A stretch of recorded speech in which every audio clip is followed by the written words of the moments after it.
Welcome back to How Soccer Explains Leadership. Thanks again for being a part of the conversation. I'm Phil Dark, your host. With me, my brother, my co-host, Paul Jobson. Paul, how you doing, man? Phil, man, doing great. I'm doing great. How are you? How are things going out in Cali land with the Dark family these days? What's the latest, man? Oh man, we don't have time for that. That would take the whole hour. But got our son back to school. Our daughter's getting ready to go back to YWAM leadership training out in Norway. Other daughter just celebrated her first anniversary out in Wisconsin. We got a freshman at high school, senior in high school. Our freshman is, our fifth kid, so he's of course testing the patience and the boundary waters of what he can do. And, going to family Labor Day picnic. Oh, no, I'm hanging out with a buddy. I got girls coming to the house, doorbell ditching us, all the fun stuff that you get with the fifth kid who's, very outgoing. And so now it's been a very, Becca came the other day. She goes, "This is going to be a very different experience for us." And yeah, so it's been awesome though. And then Kirsten's our senior is she had her 17th birthday party at our house and she basically catered the whole thing. I made about 45 skewers. She had 30 girls come over, our little kebab, deal. Note to everybody out there, this is free advice. Make sure you soak the wooden skewers before you put the meat on them and put them on the grill. Soak them for a half hour in water, and then they won't burn, and then you'll have an actual skewer that you can use rather than just having meat on a little tiny bit of wood. So anyway, it was fun. That was crazy. She made everything homemade. This kid is gonna, Awesome. she is gonna either be a caterer someday or working something food wise, or she's just going to make an incredible wife and an incredible mother someday, which she's going to do anyway. But yeah, homemade, non-homemade, focaccia, homemade, Wow. like all these kebabs. She made her own cake, which was insane. Anyway, all that to say, it was quite the event. So that that's Becca's. She retired from her PE teaching days, but she's going in today to substitute teach. So I don't know what she's going to be teaching a lot. She can't get away from the kids. She just so great with them. But anyway, Good that's kind stuff. of the little nutshell. I'm teaching again at William Jessup University, loving that. And Awesome. yeah, so that's kind of the little snippet of life in the dark house. And how about you guys out there? You guys doing well? School Yeah, back man. We're in, all good? school's in, soccer's rolling. Things are kind of back in order as far as the balances of life. So things are good. Things are moving forward. So we're all good, man. Not quite as crazy as all the things you got going on, but mine aren't quite at that age yet. So all is good. So, but excited Right. about getting back on the horn, so to speak, here with our guests and had a great recap. Or actually, we're past our recap. We had an episode Yeah, after our recap, and we now did. moving forward into the season here. We did. We did. And I will say our last episode, folks, if you, those of you heard, if you didn't, go back, check it out. But it may be the most unscripted. No, it's the most unscripted episode we've ever done. It was something special. Go check that out with Grady Rubendahl. But today we have a man who I've been wanting to get on for a really long time. He's got a lot of wisdom to share with us. He's got a lot of life experience to share with us. Just a lot that God's done in his life over the years. Got Rick McKinley. He's with MAI. He has done so many different things in different countries, and so I'm just really excited. Rick McKinley, how you doing, man? I'm doing well, doing well. Relate to your skewers story. I learned the hard way that you have to soak them, and then we decided to get metal ones because those don't burn up. But there's a problem with metal and fire, and I learned that one as well. Yes, You better have something to hold on to when you grab them. No, that's right. Yeah, yeah, everything has the negative side of it, right? Everything has its shadow, as we say. So I was thinking that yeah. with the metal, I was like, man, you better have gloves when you're eating these things or Mhm. cooking them. So yeah, I ended up going to the tongs after a while and just flipping them with the tongs, and Mhm. it was not Yeah, ideal, especially since it yeah, was much 103 better. degrees and I was in front of a very hot grill. So Yeah. I know my daughter appreciates me, so it was okay. But Rick, why don't we, as we could have grilling with Rick McKinley and do an entire episode on that, but I think we're gonna opt for the soccer conversation because it's probably going to be a lot more educational for people rather than us just musing, and people could go to YouTube and they're like, this is useless. So, but Rick, how, we love to just start with a story, just, can you just briefly share your story, kind of how you developed your passion for soccer and other sports? I know you have other sports in your background, your ministry background, and just leadership, and how God brought you to where you currently are today.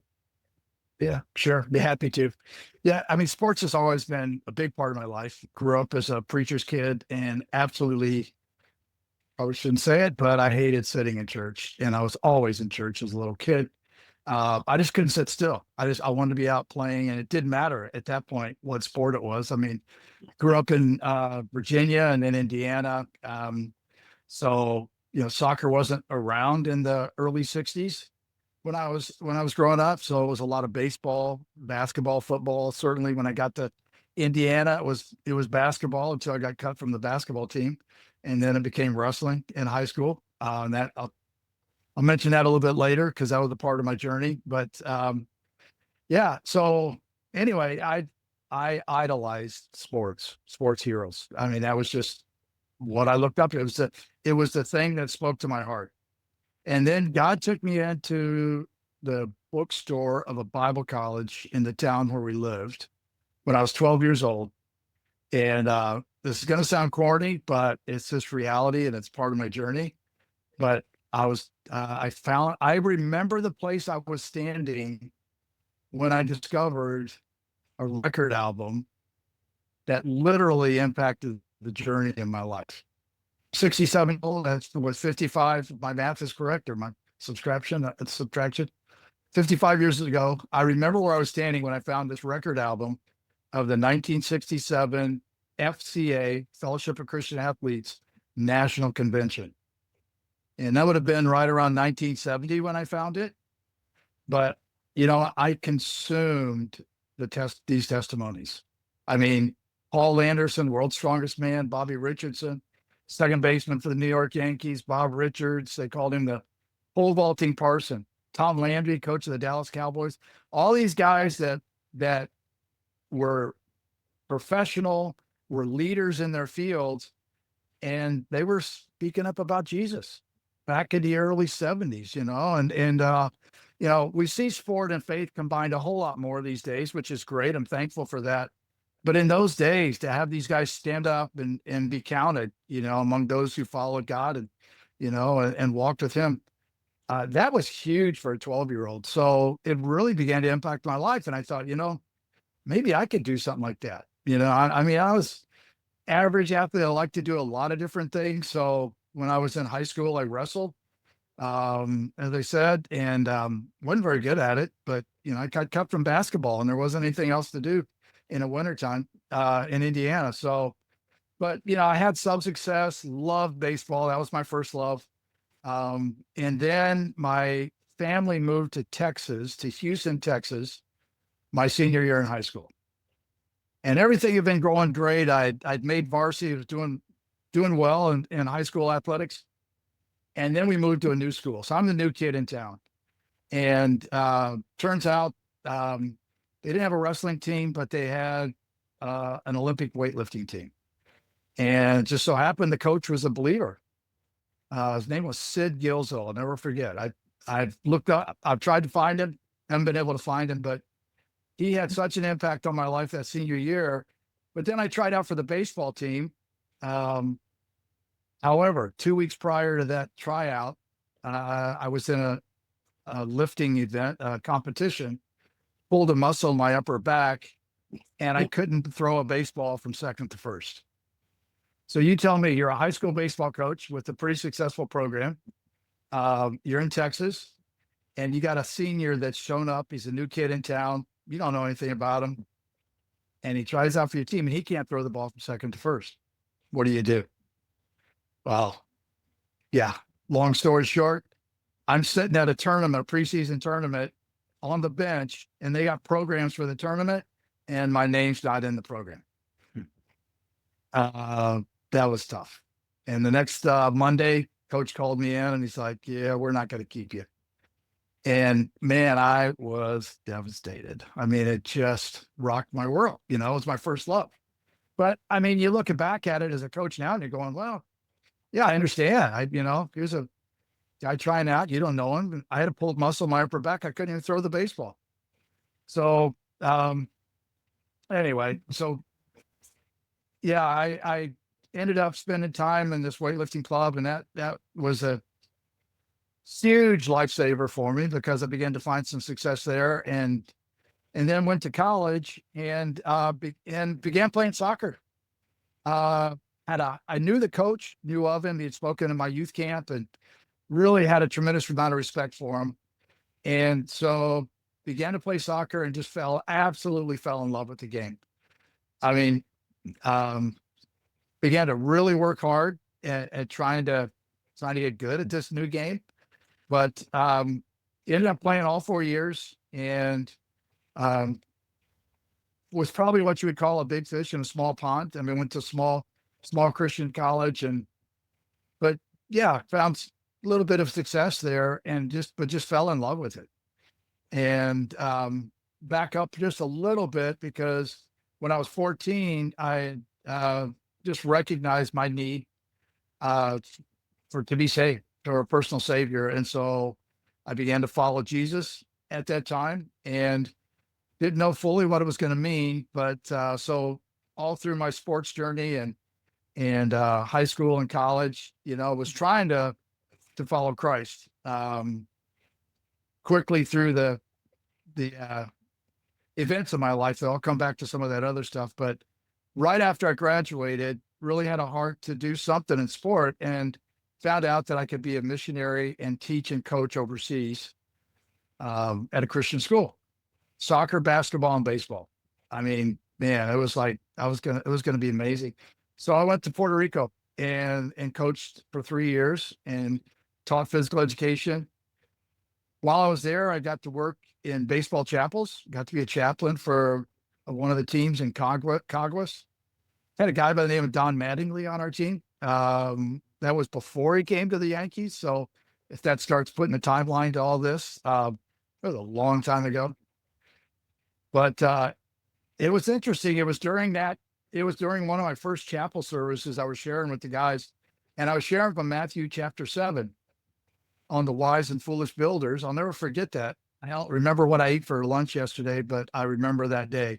And I remember sharing that.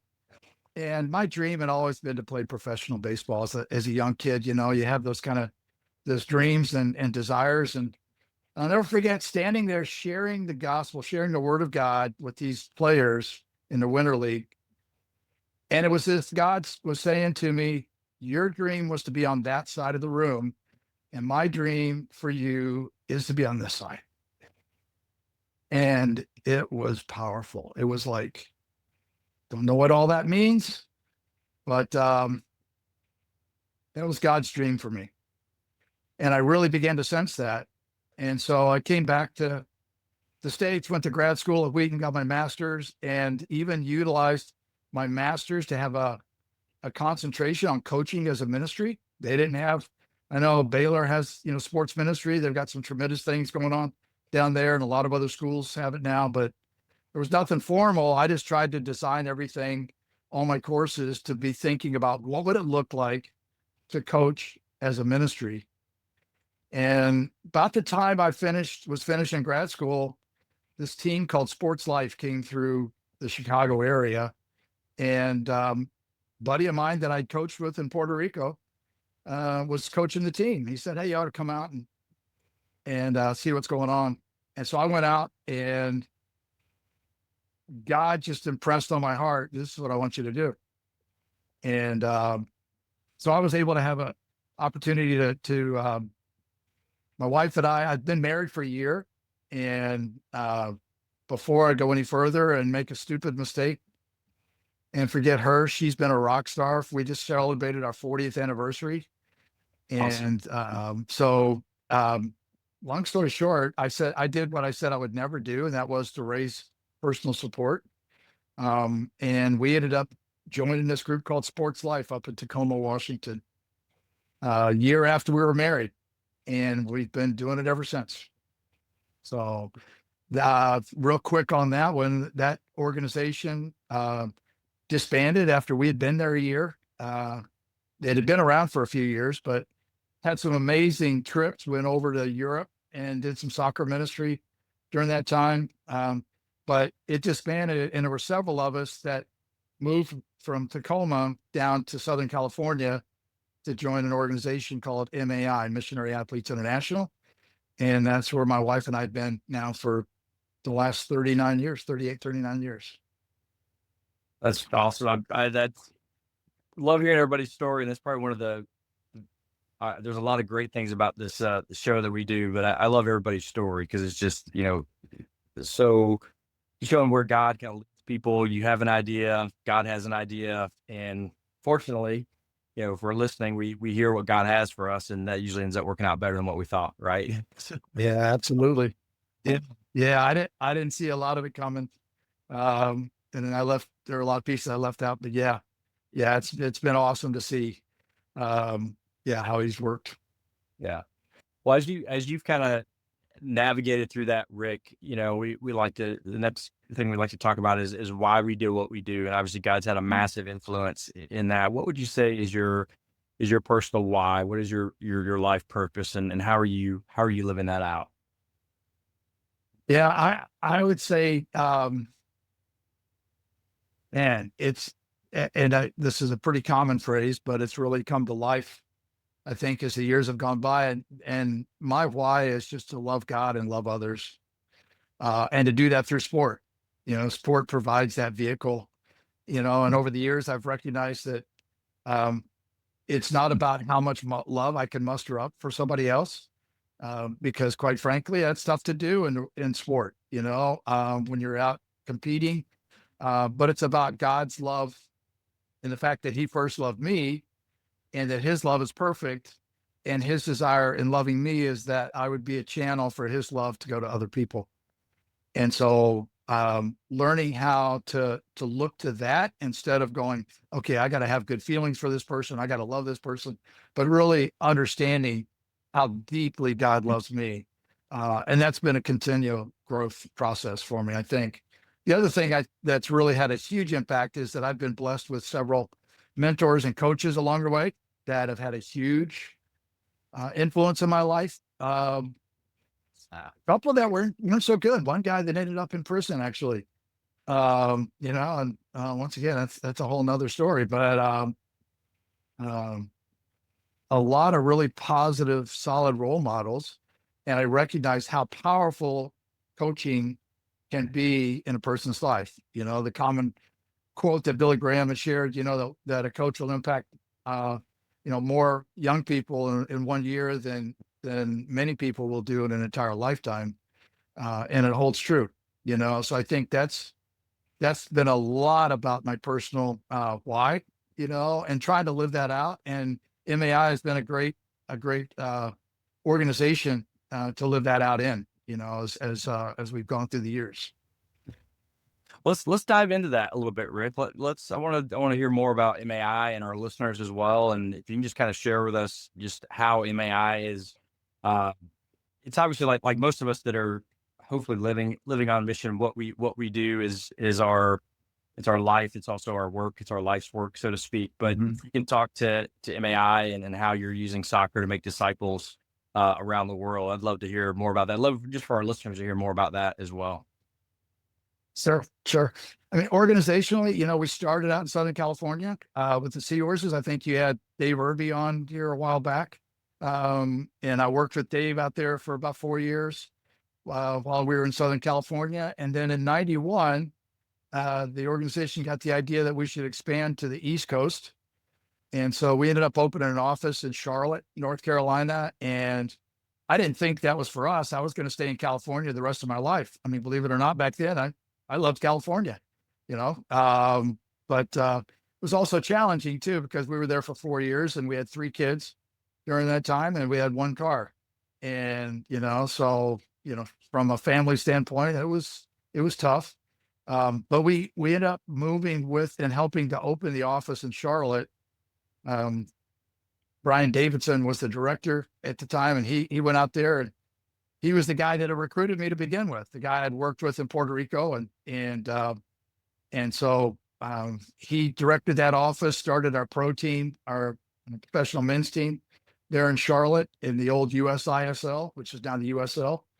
But we moved out there in 91, and my role was primarily with college students. I had a real heart and passion for really seeing college students get serious about their faith. When I was in college, I'd done some things with Crew and with Athletes in Action, and it helped shape the trajectory of ministry for me. So it's always been a heart and passion of mine as well. So I would lead a lot of mission trips during that time. That was where I really developed that. Was in Russia about 9 times in the 90s. We were over there right after the Iron Curtain fell, and working with a guy by the name of Carl Dampman, who, if you haven't had him on your show, you should have him on here. He's an amazing, amazing man, former U.S. Wrestling champion. But he's just been a real servant over the years. But we got to partner along with him and serve over there in the former Soviet Union in the 90s. And that really gave me a passion for short-term missions and what God could do during that time. Around 95, 96, I felt like God was leading us to expand further. And we weren't like opening a new office all the time back then, but felt like the Midwest and Chicago area was the next place. And I'll never forget going through a Bible study with my wife at church called Experiencing God. And Henry Blackaby, who wrote that, he has a phrase. He says, "Find out where God's at work and come along beside him." And as we began to research and pray about Chicago, it was obvious that God was at work. And so we ended up opening the Chicago Eagles office in 97. So that was MAI's 3rd location. And we were there in Chicago in the Wheaton area from 97 to 2020. So 23 years, led that office for most of that time, and then turned it over to someone much younger and smarter than I was. And he's doing a great job now. But went on sabbatical in 2019. And that was when God was saying, okay, you know what? It's been a great run, but it's good. You can move to the next part of your journey. And so in 2020, we moved back to Charlotte, where we live now. And I work out of our international office there, and I oversee our international mission trips. I counted one time because I hadn't kept up with it, but one time I was curious, and I've led right around 50 mission trips during this time, and to about 30 different countries. And yeah, my heart continues to be for that, as well as for coaches. We have a ministry we call Coaching on Mission. That's a part of our ministry now, as well as we do international trainings. I just got back from Sri Lanka and Bangladesh, where we went to train. We trained about 90 coaches that work with one of our partners in those 2 countries. And they'll go back now and start teams. We found out that several of the coaches are cricket coaches, not soccer. But that's all right. I learned a little bit about cricket while I was there. Yeah, so our heart has really been to influence coaches to be gospel centered, so that they can in turn have an impact with with their teams, with players.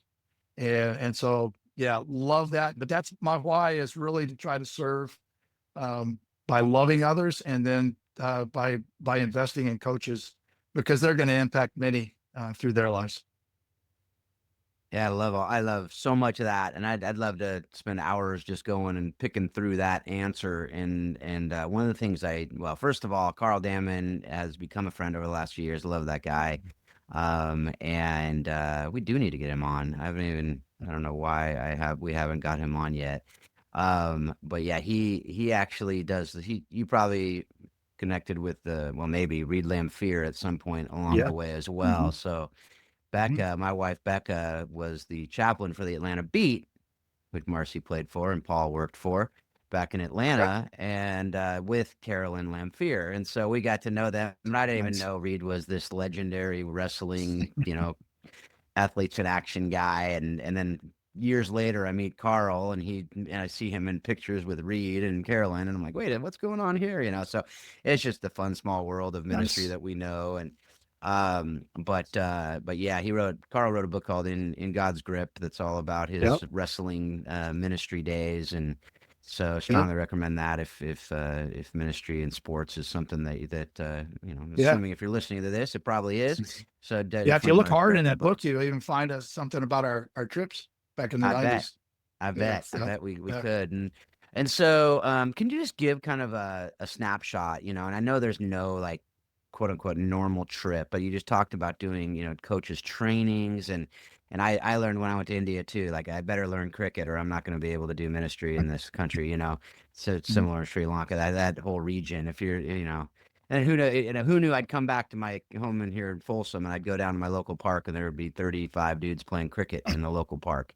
Yeah. And so all that to say, like, are there more typical trips? Like, what are you guys doing on these trips, and what are you kind of learning about yourself, learning about just God, and learning about how we can Mhm. use sports to connect in ways that we might not otherwise be able to? Well, how long do we have? Uh, Here's the Cliff Notes version. That's a loaded question. Yeah, I know. I know. Well, you know what? I wrote down those, but I'll be real transparent and tell you. There's somewhere in my tablet here. Like we're not following the script quite as much as I had where I've written notes, but I'll try to keep it succinct. If I can do that. Yeah, I think one of the things that I would say about the trips was that they're short-term trips with long-term impact. Okay, because in the early years, if I could be honest with our mission trips, I think we did a lot of them incorrectly. We did a lot of wrong things, and I don't mean bad things, but I just mean Mhm. we weren't as effective as we could have been. I remember coming back from one of those Russia trips, and we had done a clinic actually in Carl's neighborhood, and we had response cards, and we thought we were, you know, cutting edge because we printed them in Russian, and thought, okay, they'll be able to understand and respond. And I remember sitting in my office one day and looking over, and we had 400 response cards, and they were sitting on a shelf in my office in Charlotte, North Carolina. It was like, first of all, they're in Russian, so I can't even understand. I don't even know what their responses are. And secondly, they're not going to do us a lot of good follow up if they're sitting in North Carolina, and they're not in Russia, in Moscow. So um, yeah, a little bit of just reality and transparency was, we had through the years. I remember acting CEO told us, or one of our former directors, he said, "You guys understand sports ministry. You got it in your hip pocket. You know how to do it right and left, but it's not transferable. And you've got to figure out a way that you can transfer some of these concepts, some of these truths, and some of these strategies." And so, I would say in the last, what are we at, 2025? I would say the last maybe 25 years or so, we've really worked to do um, a much better job at thinking longevity and sustainability in what we're doing. So we try not to go without a partner. We try to, when we go, I was just telling you, we were in Honduras. Well, we served a missionary in a Christian school in the town that we were in, the small town that we're in, because they're going to be there. And we connected them more with their community, reinforced what they're already doing and saying. And then, they can carry on and follow through with it. So whether we're doing playing soccer matches and then sharing the gospel, either at halftime or one-on-one after the game or sitting around, a lot of times we'll play in tournaments. So we're at a tournament all day long. So you're rubbing shoulders with the guys from the other teams and, just bringing up questions, and asking questions and then looking for those opportunities, those gospel conversations, so that you can share who Jesus is in your life, um, do a lot of camps and clinics with kids and have a lot of fun with them, and so we've, through a combination of those things, spent a lot of times in the soccer community, and I remember thinking for years soccer felt like, it was an unreached people group, for so many years, because there were so many people that were outside of the church, but you go out to the field and you can you can have an opportunity to show the love of Christ, through the sport. We were able to work with a guy named Baltazar who played for the Brazilian national team back in the day, and we got along really well because I think we were born in the same year, but he had played for the national team and was doing ministry, doing some great stuff. And I'll never forget him talking about how the value of partnership. He said, we've been working with that one group, with that coach, to try to get him into the church for years, and he wouldn't come.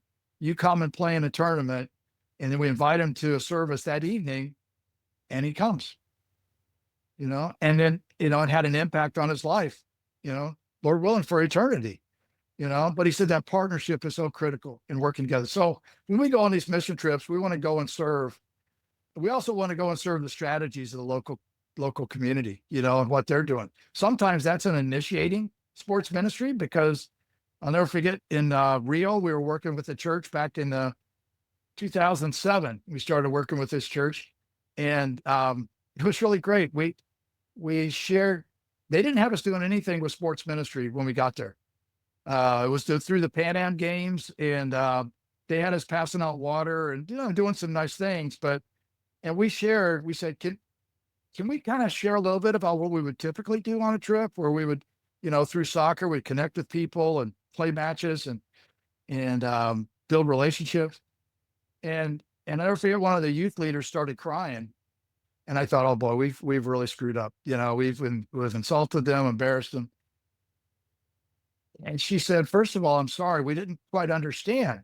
We can change the schedule. And, if place like Brazil, yeah, you can adjust, and that's great, as long as you're flexible, So she said, we can change the schedule. We'll make it more like but she said, the other reason why I'm crying is this is the kind of thing we've been praying for years, because our church is so focused in on itself instead of reaching out to our community. And this is a way we can do that. And the pastor came up to me after we had been there 2 years. We went back and followed up on what we had done. He came up and he held his arm up to me, and he goes, what we need is a transfusion. I was like, man, he gets it. And what he was saying was, he said, we need you to instill in us the strategies and the truths that you're sharing with us so that we can do it ourselves. And it was absolutely right. And it was such a blessing. After 2010, we'd gone there 4 years in a row. And that youth leader, who's now a full-time missionary in Japan, by the way, which is pretty awesome. She said, you know what? We don't need you to come back. We love you. We've started our own sports ministry. We want you to go now to this next place where you can initiate something new for them so they can start something, And so a lot of times when we take a team, our objective really is to love and to serve those that we're partnering with, and to really encourage them. I was blessed to be able to team teach a sports ministry class back at Wheaton when I was living there. And man, some of the stories that came out of that about how sport was used behind the former Iron Curtain to literally impact the leaders and literally change the nation, and I'm just going to leave that there because that's another long story. But it's like God has been taking something like sport, and in particular soccer, I believe, and allowing that to build relationship and to impact lives all over the world. And so I went to a village in Ethiopia in 2007 as well. That was a busy year. But I remember we drove 3.5 hours to get out to this village. And they had told us it was going to take 20 minutes, but took 3.5 hours later. I've been there. We're driving. Been there. Yeah. Yeah. And so we get to this village and we pull in, and right in the center of these huts with grass roofs and thatch roofs and everything is a soccer field made of trees that were cut down right in the middle of the village. And these kids came running up to us, and they're wearing, Juventus and Real Madrid and Manchester United shirt. I'm a Liverpool fan, so it was hard for me to admit that they were wearing Man United shirts, but they're wearing all these jerseys from the Premier League. And I mean, we are as far away from civilization as I've ever been. And I'm thinking, how in the world do they know? But yet, through a simple game and a ball, you can go to a community, to a culture, and build a relationship where you can share the love of Jesus. And then we don't change the lives. That was, I would say, the other thing that we learned along the way too. Like, I think we knew it in our heads, but sometimes we acted like we were the ones that were going to change people. We were going to be, earth mover, or change the world. And it's really not us. It's the Holy Spirit working through us, and then trying to be faithful just to share who he is and to share that love so that people will be drawn to him. And so with our coaches trainings, we spend, man, if you were talking about the heat in California, Sri Lanka and Bangladesh, we were about 8 or 9 hours and 110 degrees, 115 degrees, and taking them through a curriculum that addresses issues like, where's your identity found? Are you finding your identity in Christ, or is it in your performance? Is it, trying to one up everybody else? Where do you get motivated? Why is the gospel important? Is the gospel important to coaches? You better believe it is, and so we'll spend 8 or 9 hours a day going through that. And then for the purpose of equipping them so that they can go out and start teams or coach their teams and share the gospel with their players, because they're the experts in their culture. We aren't, Yeah. So yeah. Absolutely. And I think that's so good. And I think there's so much goodness in there just about, and obviously you've learned this over decades of doing it, and similar to, what we talk about all the time when we're talking about trips is, how can we empower the locals? How can we encourage them? How can we bring life to them? How can we, just be a cup of cold water sometimes? Sometimes it's not even teaching anything. It's just encouraging and coming alongside and watching and learning, and then maybe having some advice, or maybe just saying, you're doing awesome, keep it up, keep running the race, let's go, and what does that look like? And so I love that, even just that learning posture, and that how can we understand you, and how can we come alongside, and like you said, that transfusion, that infusion, sometimes it is that, and other times again it's just building a friendship. And then when in the midst of that friendship, how you can help, because same way you would with any friend you have here in the United States, it's, if you have something to offer your friend, you'll want to make them better by something that you've learned, right? And so we're all learning together. What does that look like? And then the other part of it is that idea of, and I said this early on when people were even talking about this show, they're like, why, what, soccer, leadership, like all this stuff. And I go, look, soccer is the world's most spoken language. If we can understand this game, and we can connect with people using this game, you can go in, like you said, that one guy who came to church just because you connected with him and you built trust through a game. And a lot of people are like, oh, that's so dumb. I don't care. Like, it may be, but it works. And it's the reality of this world that more people will connect on a soccer field than most places, definitely more than churches in most of these countries. You're going to connect, and you can build a friendship, a relationship, a trust quicker for whatever reason. If you sit there, if you play on even a short-sighted team with 3 dudes, and you're just playing a little game, and you can play the game, they'll have a conversation with you after. Or if you just go up to 3 guys and say, hey, how you doing today? They'll be like, who is this weirdo, and why is he talking to me? Most of the time, right? Especially in a big city. Like, you just don't do that. But you can go play. Same way with basketball in an inner city, or there's different sports in an inner city. Like, you can come in and connect. But soccer's played everywhere, and people love this game everywhere. So how can we use it for the kingdom? I love hearing all that. What do you think, Paul?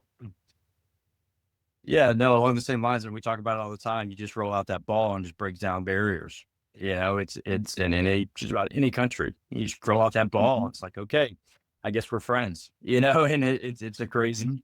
It's a crazy thing to think of. And I think people who haven't actually seen that or witnessed that probably don't really believe it until they've seen it. And we've done that on some trips where we've taken non-soccer people to see that, and to do that, and to experience that, and to live that. And it's a really cool opportunity. And it doesn't just have to be soccer, right? But soccer, like Phil said, it is so common, so popular.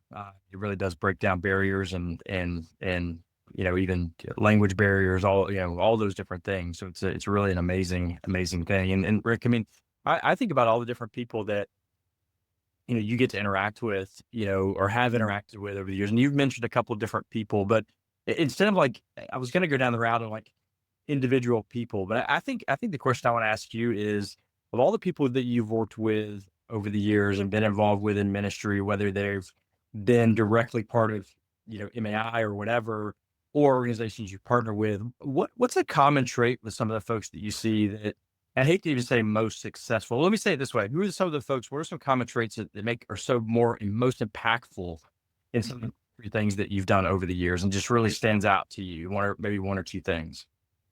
Mhm. Yeah. Well, there certainly have been, most impact, man. I think, I would probably, I think I would run with two things. One is that, uh, they see the big picture, like they have vision for, uh, something beyond the small story. I think, maybe it was, John Eldridge or, I don't know, Brent Curtis, the guy that back years ago, read a book that they wrote, and he talked about small stories and big stories, and how we get caught up in the small stories so often when God has a much bigger story, has a bigger plan.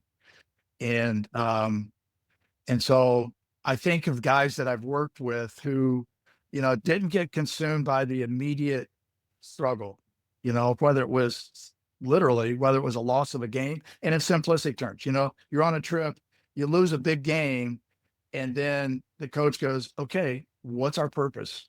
Like, why are we here? And you have that emotion that comes up in sport where you're disappointed, or you're frustrated, or you got this ego thing going, and it's like, no, that's not my purpose. My purpose is to glorify God. My purpose is to share the love of Jesus. So I got to get over it. Like I got to go out. I got to get beyond the small story right now. And I got to see the fact that I have a few moments to communicate and impact and connect with this person, which is a much bigger story because we've literally seen God change the trajectory of people's lives. And it's been so much fun to go back over the years to some of those countries and see how they've grown from that first time that we've met them.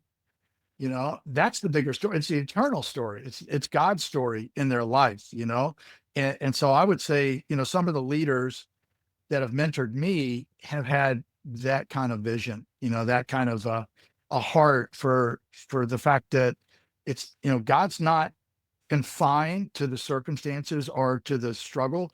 And sometimes that's in little things like you're on a mission trip and the flight gets canceled, and it's like all of a sudden your plans completely change, and so you're like, okay, I'm responsible for a group of 30 people. We've got to go to what we thought was plan B. Like I shared about that church in 2007. That 2007 trip was a hallmark trip that literally marked some of our summer ministry for years to come. And it wasn't even set up that way originally, and so if we would have been consumed by, oh, this church doesn't understand what we're about, what we're doing, we would have gotten stuck there and been in real trouble. But fortunately, I've had men and women who were able to look and go, no, there's a bigger purpose here. And so we always try to challenge our kids. We're like, hey, if plans change, be on the lookout, because so often God shows up. And so I think that would be the first one. And then the second one, without a doubt, I've had mentors in my life that just taught me how to love and how to shepherd people, how to care for people. And sometimes that can really seem like, a paradox if you're a coach, especially if you're more of a transactional coach versus a transformational coach. When I read Joe Ehrmann's book, Inside Out Coaching, and began to understand more of what a transformational coach looks like. I could look at the transactional and go, oh yeah, I've done that. I can see me in that. But what about transformational? And so I've had some mentors who I think have really had a understanding of what it looked like to shepherd other people and to care. I had leaders. I went through a real, I wouldn't call it a dark time. But yeah, I guess it was a struggle in ministry when I was burned out. I was trying to do way too much. I was trying to perform for Jesus instead of just, resting in his grace, and his identity of who he said I was. I had a couple leaders come along, and they made a decision within our ministry to step away from a program that we were doing that they said was pretty much, it was like killing me. And he said, you can't continue that program. Those guys spoke truth into my life, even when it was difficult. That was huge. And I get emotional because one of those guys just retired this last week. And, I was able to work alongside of him, but he's been a shepherd for years in my life. And we even went back, we had breakfast together and went back and talked about some of those difficult decisions, and the journey, but yet it's been through those painful moments or those times when, we had to make a change, and it wasn't like my plan, but it was God's plan. And to have shepherds to walk with you, Psalm 23 talks about, even though I walk through the valley of the shadow of death, I will not fear because you're with me, and I wouldn't be, I don't want to try to be so dramatic as saying I was going through the valley of death, but I was burning out in ministry. I was trying to overdo it, trying to be all things to all people and ignoring my wife and kids, which was horrible. Fortunately, they forgave me, and God got me right back on the right path. But it was through guys who were shepherds who said, hey, I'm going to walk with you through this because I believe in you and I believe in what God wants to do in your lives. So I would say leaders who have perspective, they can see big picture over small picture. And then shepherds, mentors, guys who really care. And ironically, my wife and I are out of town right now. We're at the home of a guy that discipled me when right after I became a Christian. I was 14, 15 years old. He was a weightlifter, was with FCA and did some stuff with Athletes in Action. He was on staff with them. He mentored me over 50 years ago. And we see each other. We spend time together 2 or 3 times a year. I wish it was more. But he shaped, outside of my parents, he shaped me more than anybody else in my life. And I'm doing this podcast from his house because we're with him for a couple of days. And so those guys have been powerful. And so I think that's part of what burns inside of me to say, I really want to invest in coaches because I know coaches that can invest in their players. And when you start seeing that happen, their little community, it's their little congregation. And when they start catching a vision of how important culture is and how important biblical values and how you can teach that, whether you're in a sacred or, Christian or secular society or community, when they recognize what they can impact, how they can impact their players' lives, then that's going to go on for generations. So. Yeah, I love that. And I talk about that all the time, that multiplicative effect of a coach. We can do addition or we can do multiplication. And I don't know, honestly, the amount of multiplication that can happen through a coach when they see their role for what it is, especially coaches that have rotating teams throughout the years, whether it's club coaches or high school coaches or college coaches, they're continually getting more people over the years. Pro coaches are too, but it looks a little different and it's a different relationship as well. Typically, it's just real quick on that, Phil. Sorry, it was funny. I was coaching in a club up in Illinois that allowed me to take 3 teams from U12 to U18. So I got to see these kids all through their adolescent years. And I know, and I understand the value, like how you switch coaches from year to year, or you switch teams. I get that, but I felt incredibly blessed because I watched these boys grow up and walked them through high school. And man, the relationships and from a ministry perspective, those are some of the richest experiences of my life, investing in those young men, Absolutely. So, anyway, yeah. Oh, 100%. I see it with my kids too. It's just the coaches that invest versus the coaches that don't. And you see, it's such a massive difference. I mean, one of them I just had lunch with the other day and he goes, I said, thanks for loving my kid so well. And he goes, I'd do anything for that kid. He's like my little brother. Or nephew, depending on what, he's like 30 and my son's, 14. And they become, if we need him to drive him to a game an hour and a half away, he drives him. And he goes, we talked the entire way, just about, and to have that trust, but also, it takes time, to have that person investing in your kid to the point where Justin's one of the top players on the team, and the coach, he wasn't doing well in school. And so we called the coach. We're like, hey, listen, Justin's not doing well. He's getting some C's, and we know that's not him. So I know this weekend's a big game. So next weekend can you just tell him he's got to sit because he's got to get his grades up? He goes, no, he's sitting this weekend. He says, and I don't care what game it is.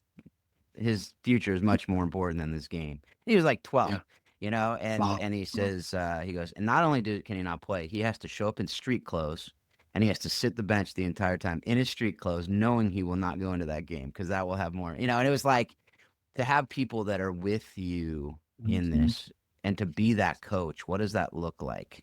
How can you do that? And, to see it from the other side and go, oh, man, how it feels as a parent to know that someone's on your team pouring into your kid in this way. And particularly when you're, the kid doesn't have that at home, or when that kid doesn't have the support, or doesn't have, Christian family or whatever. It's a different animal as well. But all right, well, as we're coming down to, I know this always goes so fast on these interviews, but we have a few more questions. But I have a question.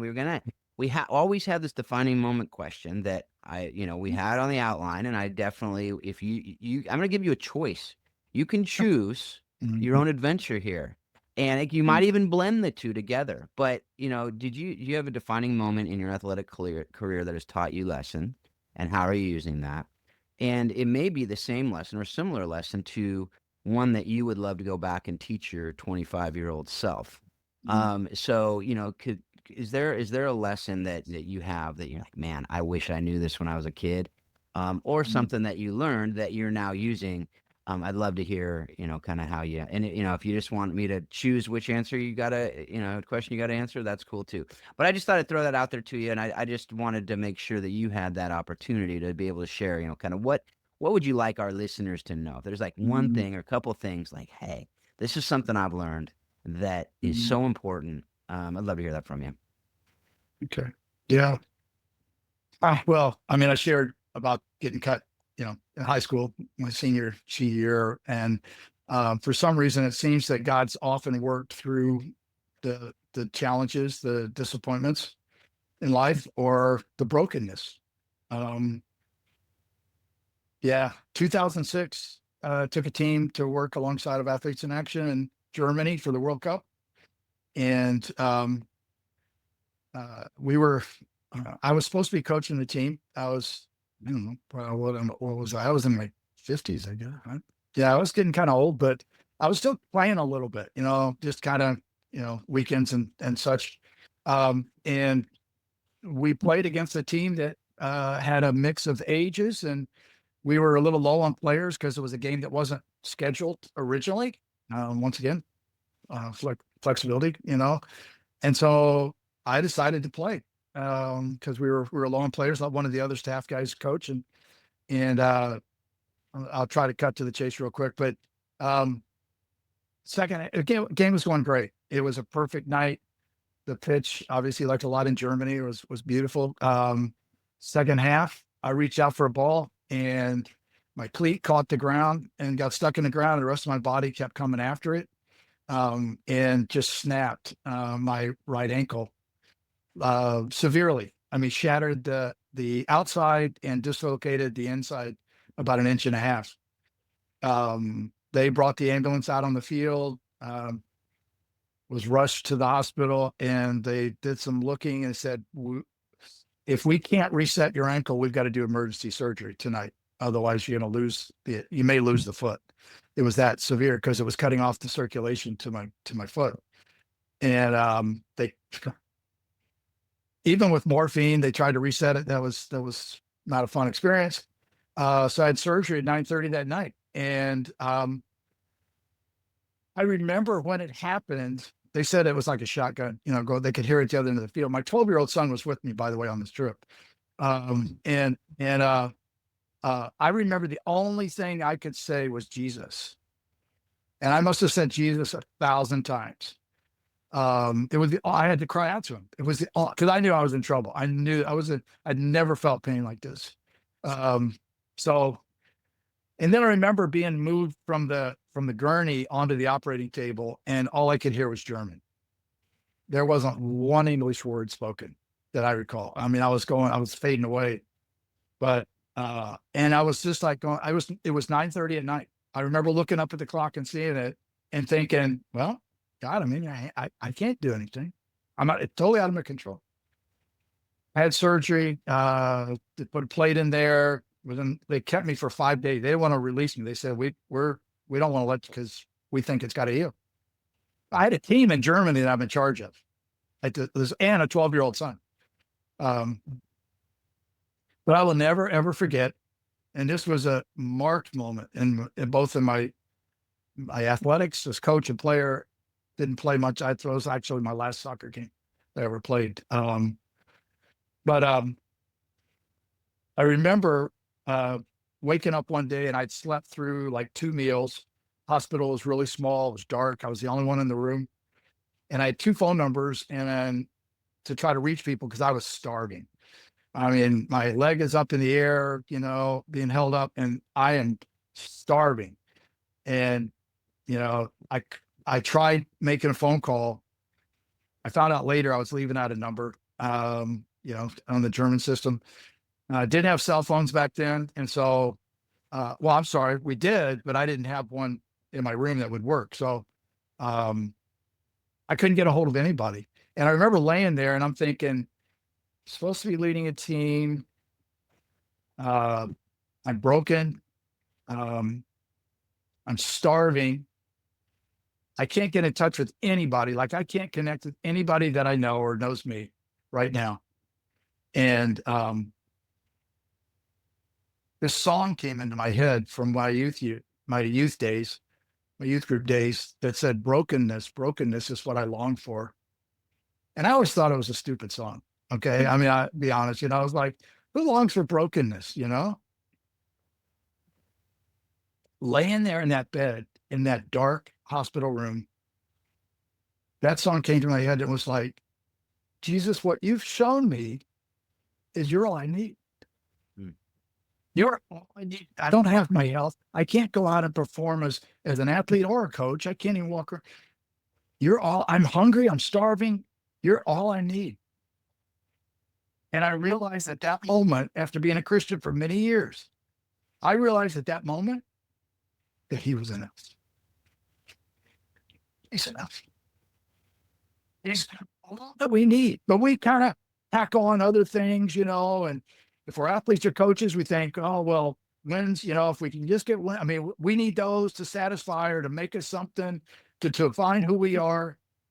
And I'm laying there and it goes, I'm all you need. And it was huge.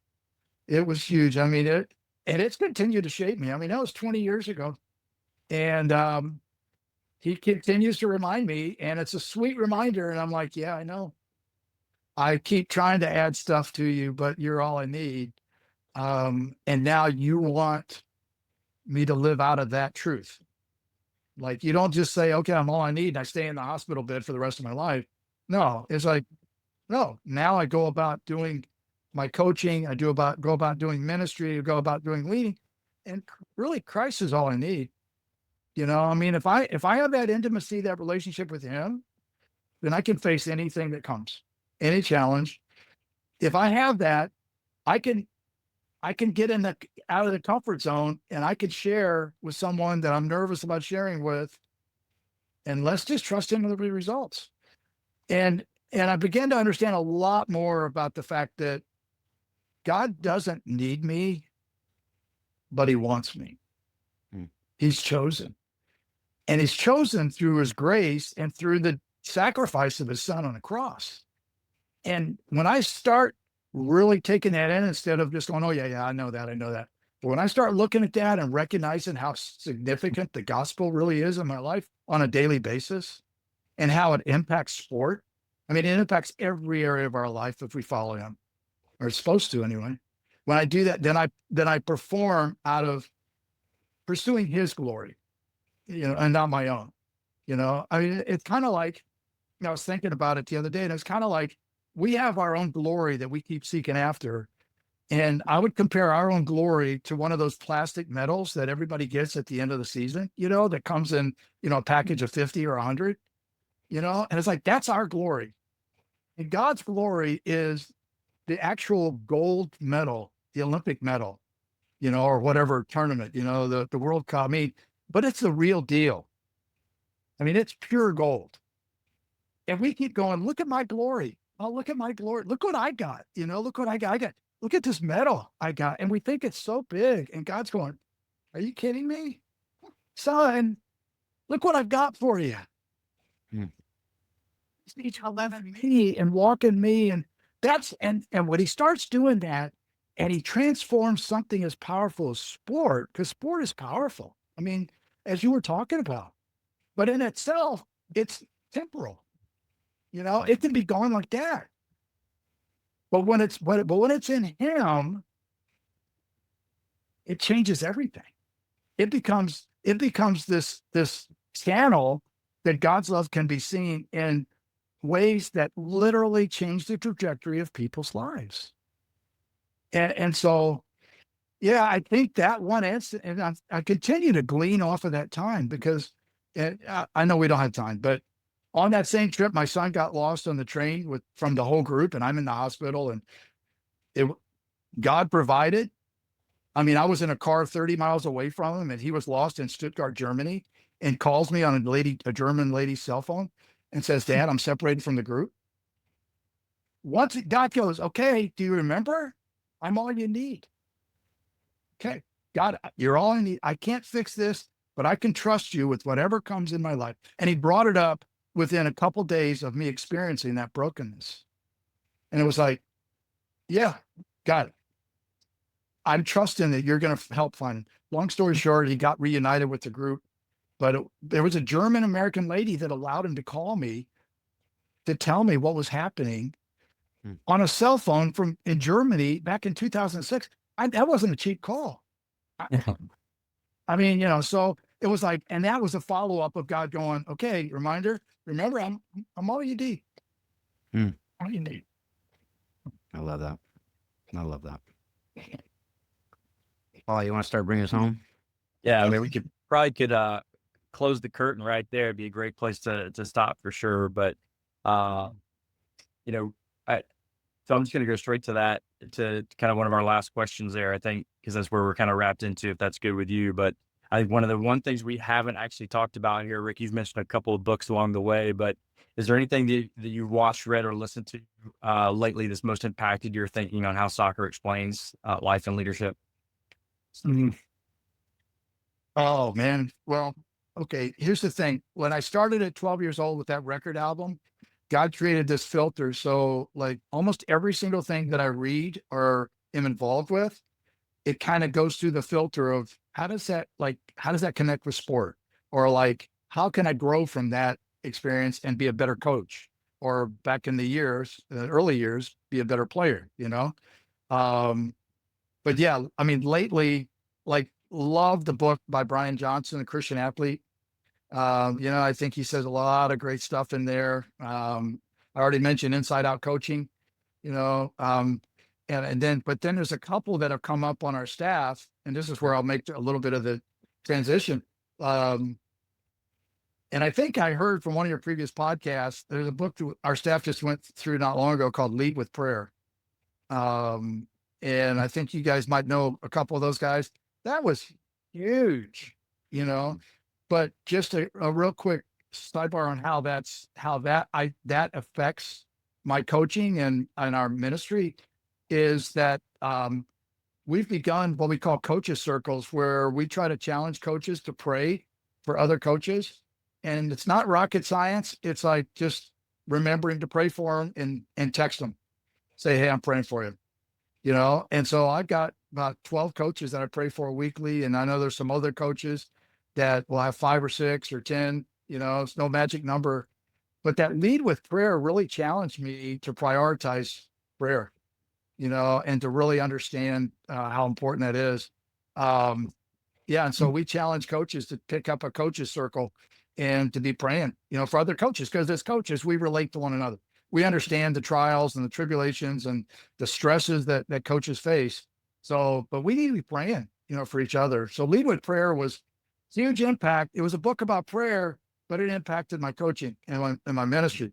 And then another one by Piper, A Hunger for God. Man, that one really rocked me in terms of just, what am I hungry for? Because, in sport, you're hungry for wins, you're hungry for success and everything. And those things can drive you. But if you're hungry for God above that, scripture says, and all these things will be added unto you, doesn't mean you're going to win every game. I'm not trying to preach that, but I think what it's saying is the significance of what's important, when we seek first the kingdom of God, he'll take care of the other things, and so, one of the best seasons I ever had, and once again, I'm going on rabbit trails, was coaching youth soccer, and we didn't win a game all season. We tied the last one again, 1-1 against a team that hadn't won a game all season too.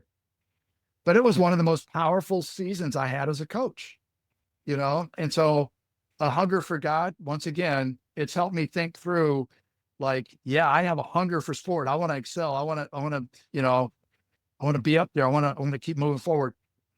Is my hunger for God even greater than that? I don't diminish my hunger for other things, but my hunger for God is greater. And then that passion for other things falls in line, in a good way. And then to us, Freedom from Self-Forgetfulness by Tim Keller. It's a small book, my size book, about 50 pages, and he just talks about, if we could play, think about it, if you could play and coach just for the sheer joy of doing that, instead of for performance, instead of trying to, get affirmations from other people. If you could do that for the sheer joy, if you could forget about yourself, there's a freedom in that. There'd be a freedom in your coaching and your playing that would allow you to perform at your peak, and would allow you to find sheer joy in it and to have a purpose in doing it.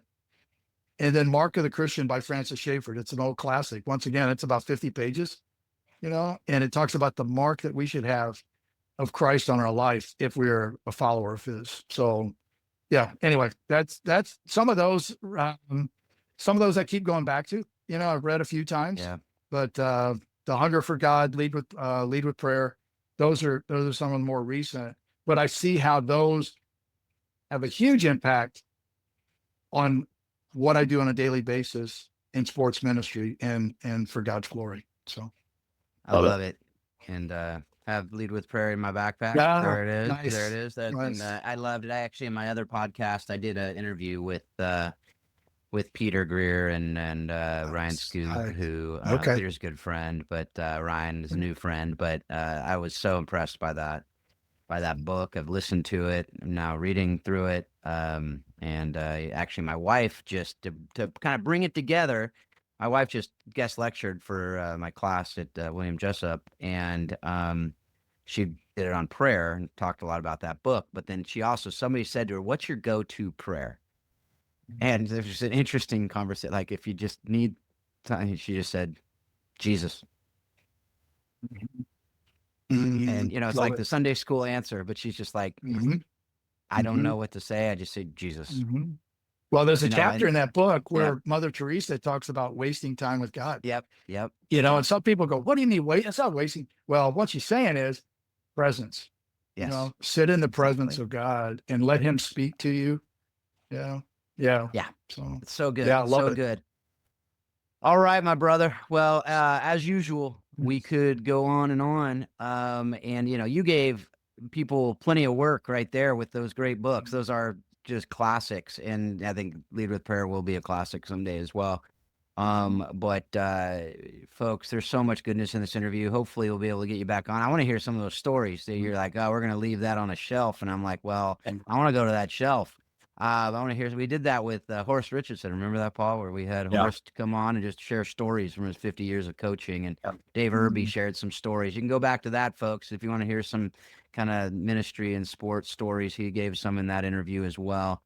I'll link to both of those interviews, very different interviews, but just fun stories. But I'd love to get you back on it to have some of those conversations too, Rick. But thank you so much for taking the time, and I hope you have an incredible time there with your mentor. What a great treat, and to be able to share some of those stories while you're in his house. I love that, and so Yeah, but thank you. Hey, Keep up the great can work. I just say Oh, of course. one last? I'm sorry, I brought out a shout out for my wife. Our 4 kids and 10 grandkids that we have now. I would not be doing what I'm doing, without them, without their love, and especially my wife, who has put up with a ton for 40 years now. I mean, our trips used to be 3-4 weeks long. When we did a mission trip, we'd be gone for an entire month without phone calls, without cell phone, and Yeah. she was raising 4 kids, during that time. And so the reality is it all boils down to the fact that God brought somebody to stand beside me and to be my rock over those years. I'm deeply grateful. Yeah. Amen to that. I think Paul and I can relate to that for sure. Absolutely. I think we all married up. Yeah. For sure. Anyway, all right. Well, yeah, thank you so much. Thank you for who you are and for sharing, like I said at the beginning, sharing the wisdom that you've learned over the years, and God is continuing to teach you. Love that your defining moment in sports was in your 50s. I hope I don't have a defining moment like that in my 50s. But man, what a great lesson to learn. And again, it's never too late to learn, and leaders are learners. If you're not learning, you're dying. All these different things that we've heard are so true. So Paul, you have any last word? No, man, Rick, you've done some amazing work, and God's done a lot of great work through you, and appreciate you sharing that with us and our listeners today. Well, thanks, guys. It's been a blessing, a pleasure to be on with you, and I pray that God uses something, a nugget somewhere, and the other stuff, if it's not worth it, they can forget that. But if there's some of His truth, that's my prayer, is that God will use that in their life. Amen to that, brother. All right, folks. Well, thank you so much for being a part of this conversation. Paul and I both, we hope that you're taking what you're learning from this. And as Rick said, using it to help you grow, help you learn, help you be better in all that you're doing. If you want to learn more about Warrior Way and what Paul and Marcy are doing in Waco, you can check that out in the show notes. If you want to connect with me about DISC or any of the other things we've talked about on the show, you can. My email's there in the show notes. As always, we hope that you're taking what you're learning and you're using it to be a better coach, a better spouse, a better parent, a better leader, better player, better in everything that you do, and continually remind yourself that soccer does explain life and leadership. Thanks a lot. Have a great couple weeks.